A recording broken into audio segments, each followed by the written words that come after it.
Bonjour, bienvenue pour cette 29e capsule d'écologie intégrale. Nous sommes bien avancés dans le carême. Dimanche, ce sera le 5e dimanche du carême, qui est aussi le dimanche de la solidarité de développement et paix. Comme on le sait, le carême est un temps de conversion et de préparation à Pâques, un temps pour nous rapprocher de Dieu, de Jésus, ainsi que de nos sœurs et de nos frères d'ici et dans les pays du Sud. En ce temps de carême, donc, Développement et Paix, qui est l'organisation officielle de solidarité internationale de l'Église catholique au Canada, nous invite à mettre les gens et la planète avant tout. Ce thème-là est tout à fait dans la lignée de l'encyclique Laudato Si du pape François. Justement, celui-ci nous rappelle au numéro 49 que une vraie approche écologique se transforme toujours en une approche sociale qui doit intégrer la justice dans les discussions sur l'environnement pour écouter tant la clameur de la terre que la clameur des pauvres. Donc, on est invité à ouvrir nos oreilles à deux cris, celui des pauvres qui souffrent et celui de la terre qui est également très souffrante. C'est une invitation, dans le fond, à remettre nos priorités collectives à la bonne place, la vie des personnes et celle de la planète avant toute autre chose, c'est-à-dire la vie de la planète, tous les écosystèmes qui rendent la vie possible, tout ce réseau complexe d'interactions entre les êtres vivants qui fait que la vie peut se développer. Développement et Paix s'intéresse donc de manière très concrète à la situation des pauvres et à la situation de leur milieu de vie. Comme on l'a vu dans les deux dernières capsules, dans la République démocratique du Congo, comme dans plusieurs autres pays du Sud, il y a des compagnies canadiennes qui ne respectent pas toujours les droits de la personne et de l'environnement. Ces abus sont décriés par de braves défenseurs et défenseuses de la terre qui travaillent fort pour faire valoir les droits de leur communauté et pour protéger leur environnement. Pour cela, ces personnes sont souvent harcelées, menacées, intimidées, criminalisées, battues et parfois même tuées.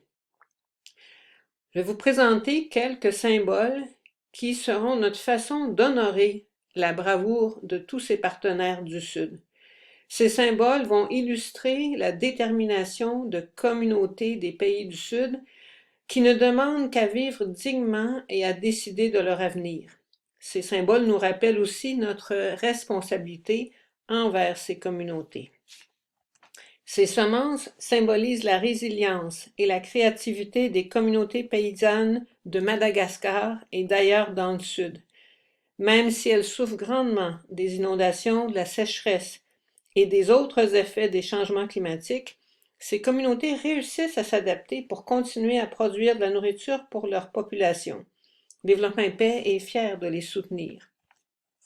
Ce crayon et cette pétition nous rappellent notre responsabilité. Dans les pays du Sud, de nombreuses entreprises canadiennes ne respectent pas les normes qui sont pourtant obligatoires au Canada. Ces entreprises violent souvent les droits de la personne et de l'environnement. Certains vont même jusqu'à persécuter celles et ceux qui s'y opposent. Les partenaires de Développement et Paix demandent aux Canadiennes et aux Canadiens de mettre fin à ces abus. Et cette pétition est disponible sur le site de Développement et Paix. Si vous ne l'avez pas encore signée, je vous invite fortement à le faire. Ces menottes symbolisent la criminalisation injuste de militantes et de militants qui défendent les droits de leur communauté et leur environnement. Par exemple, à Choluteca, au Honduras, de puissantes entreprises cherchent à s'emparer des terres des paysans. Développement et Paix aide la population et leurs leaders à faire valoir leurs droits.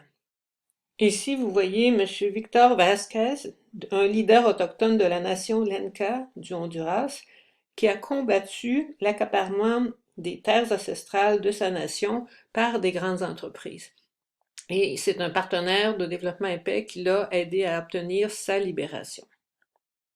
Cette canne à pêche et ses courges représentent le désir des peuples autochtones de vivre de manière durable de leurs terres et de leurs eaux. Les communautés autochtones protègent l'environnement et ne prennent de la nature que ce dont elles ont besoin pour vivre. Mais cette harmonie avec la nature, leur mode de vie et leurs moyens de subsistance sont menacés par la destruction de leurs habitats. C'est le cas au Cambodge et dans de nombreux autres pays. Développement Épais s'engage concrètement sur le terrain en soutenant des projets un peu partout dans le monde.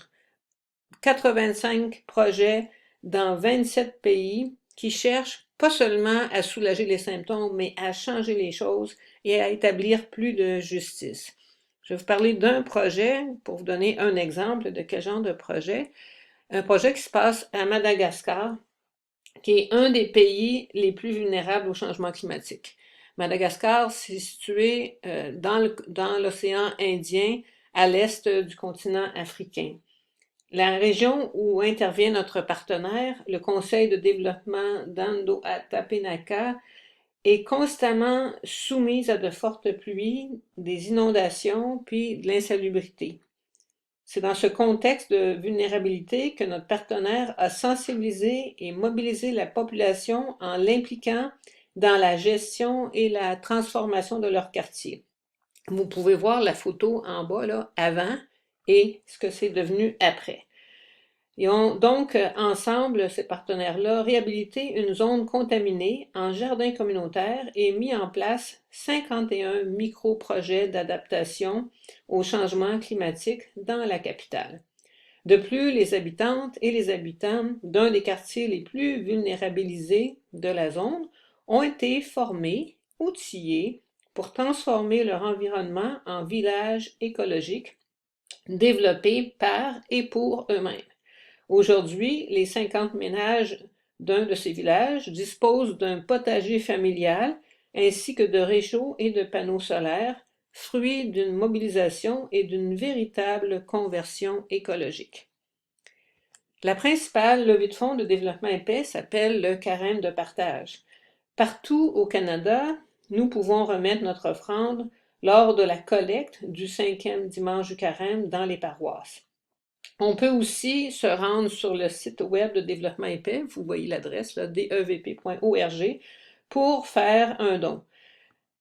Il est également possible sur le même site de faire un don en faveur des victimes de la guerre en Ukraine ou de d'autres catastrophes ou de d'autres conflits. Par exemple, en ce moment, il y a une très grave famine au Yémen. On n'en parle pas beaucoup parce que toute l'attention est dirigée vers l'Ukraine, mais c'est vraiment une situation absolument épouvantable. Alors, bon carême de partage.